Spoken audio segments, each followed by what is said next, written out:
राज्य शासनाने जिल्हा परिषदेच्या आरक्षण जाहीर केले. निर्णय अगोदरच झाला होता, पण त्याचा अधिसूचना 2 दिवसावर निघाली आणि रत्नागिरी जिल्ह्याचं जिल्हा अध्यक्षपद इतर मागासवर्गीय महिला असं पडलं. त्यामुळे अनेकांची जे इच्छुक होते त्या इच्छुकांचा हिरमोड झाला. सर्वसाधारण पडलं असतं तर स्पर्धेत अनेक होते, पण महिलांसाठी इतर मागासवर्गीय पडल्यामुळे ओबीसी महिला असं ते आरक्षण पडल्यामुळे मंत्री असतील आमदार असतील यांनी सुद्धा कुठेतरी सुटकेचा निश्वास टाकला असेल. कारण ज्या वेळेला सर्वसाधारण पडतं, विशेषतः पुरुष वर्गाकडून ज्या वेळेला आरक्षण पडतं त्यावेळेला मात्र अनेक जण मोर्चे बांधणी करतात, अनेक जण आपली लॉबिंग तयार करतात, मग मंत्र्यांकडे वशिला लावतात, आमदारांकडे करतात आणि प्रत्येकजण आपल्या मतदारसंघातला जिल्हा अध्यक्ष कसा होईल याकडे त्यांचा कटाक्षाने अगदी लक्ष असतं राजकीय दृष्ट्या. पण एकंदरीत हे आरक्षण पडल्यानंतर आता नव्या जिल्हा परिषद होऊ घातलेल्या निवडणुकीचा कोण हा प्रश्न सर्वांना पडतोय. पण त्याचं उत्तर ज्या वेळेला जिल्हा परिषद अध्यक्ष पदाच्या आरक्षणानंतर आता जिल्हा परिषद गटाचं ज्यावेळेला आरक्षण पडेल त्यावेळेला संभाव्य जिल्हा परिषद अध्यक्ष कोण या नावाची चर्चा सुरू होईल. सध्याच्या चर्चेत देवयानी झापडेकर असतील, रत्नागिरी तालुक्यातल्या तिकडे नेत्रा ठाकूर असतील, गुहागर मधल्या अशी जरी नावं चर्चेत असली तरी प्रत्यक्षात जिल्हा परिषद गटाचं आरक्षण पडल्यानंतरच या नावाबद्दल चर्चा होईल.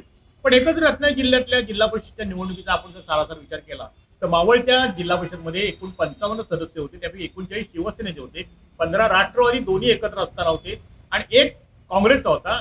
शिवसेने 39 होते, तेव्हा सुद्धा शिवसेना एक संघ होती. पण आता राजकीय स्थित्यंतर बदलली, राजकीय परिस्थिती बदलली, 2 सेना झाल्या, 2 राष्ट्रवादी काँग्रेस झाले, एलजीजी झाला, शरद पवार झालं, उद्धव ठाकरेंची सेना झाली, एकनाथ शिंदेची सेना झाली.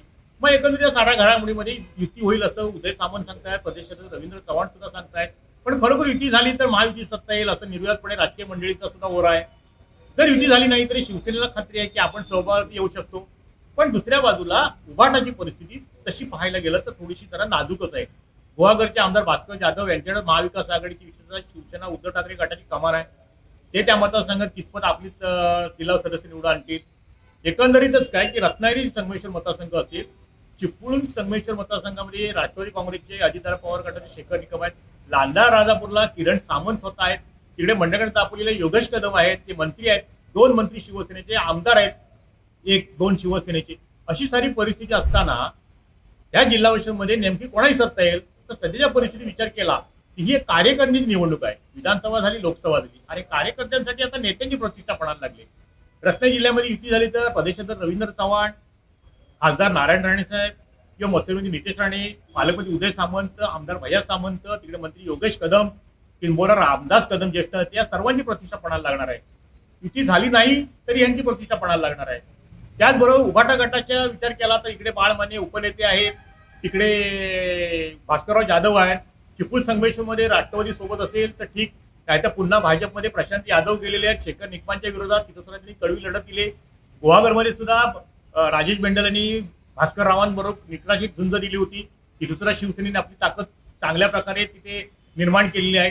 एकंदरीत विचार केला तर सध्याच्या परिस्थितीमध्ये जर युती झाली तर महायुतीची सत्ता येईल, युती नाही झाली तर शिवसेना शिंदे गट, एकनाथ शिंदे नेतृत्वाखाली पालकमंत्री उदय सामंत असतील, मंत्री योगेश कदम, तिकडे किरण सामंत हे कुठेतरी सत्तेच्या जवळपास येतील अशी आजची स्थिती आहे.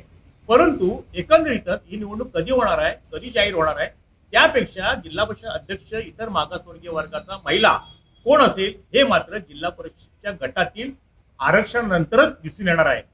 एकंदरीतच काय सध्याची परिस्थिती महायुतीला अनुकूल असली तरी युती होईल की नाही याबाबतचा निर्णय झालेला नाहीये. पण सध्या तरी चर्चा चालू आहे जिल्हा परिषद अध्यक्षाच्या नावाची. पण तोपर्यंत वाट पाहावी लागणार आहे आपल्याला जिल्हा परिषद गटातील आरक्षणाची. टाइम डिले करता किशोर मोरे, रत्नागिरी. टाइम्स डिजिटलला लाईक करा, शेअर करा, सबस्क्राईब करा आणि बेल आयकॉन दाबायला विसरू नका.